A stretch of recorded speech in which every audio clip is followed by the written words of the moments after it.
Hey, ladies and gentlemen, this is Carmine Sabia for Explain America, and even sometimes Adam Schiff, I guess, can tell the truth. Before we get started, guys, please help us out by liking, commenting, and sharing, because it really assists with the algorithm here on YouTube to get our content seen by more people. It's a very simple gesture, and it means so much.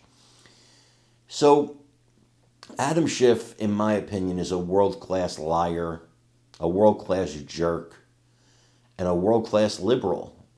This is a guy who has promoted soft-on-crime policies his entire career.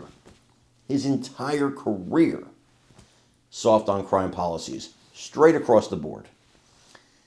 Now suddenly, he's a senator in California, and California's bleeding voters with 50% in a recent poll of California voters saying they would consider voting for a Republican, which is earth-shaking in California. Thinking about that when there are earthquakes in California, maybe that's not the best phrase, but it is earth-shaking in California. But apparently, now that it's hit Schiff close to home, now he cares. See, Schiff was on Real Time with Bill Maher, where he told the story about his own luggage being stolen from his car in the great state of California, which is a beautiful state that Democrats have ruined.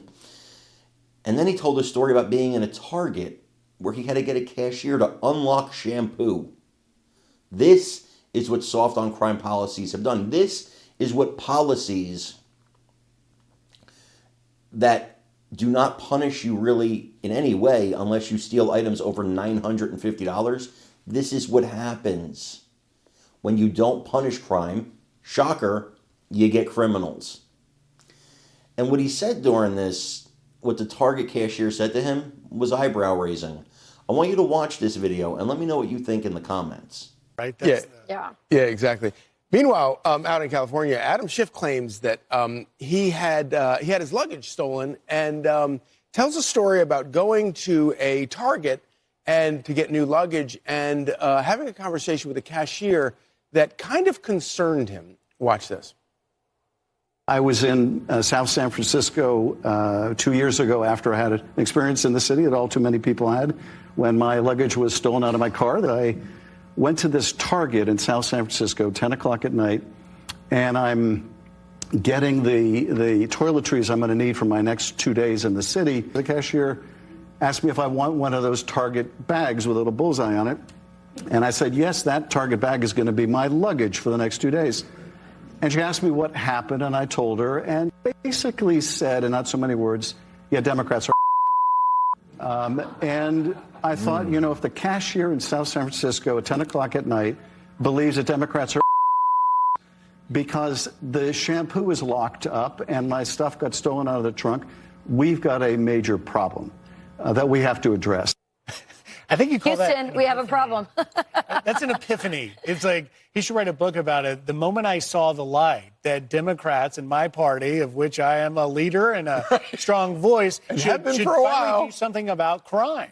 Yeah, but what's interesting is for a lot of these guys, he would have never been confronted with the locked up shampoo and the horrors of, going into these stores, which, by the way, hurts the store owners because in the end, people buy less when things are locked up. They're like, you can't get the shampoo. They're like, you know what, screw it. I'll just go to Amazon and order shampoo and I'll get it, by midnight tomorrow or whatever. He was confronted with it because his luggage was stolen. He had to go get his necessities. And until he's faced with it, he's not realizing that it's his policies, his ideologies that's making everyday working Americans, like the woman behind the counter in Walgreens, life miserable. She has to work there at night as people go in and steal unless it's locked down. Yeah, and look, what's going to be interesting to see is what happens next. Will Adam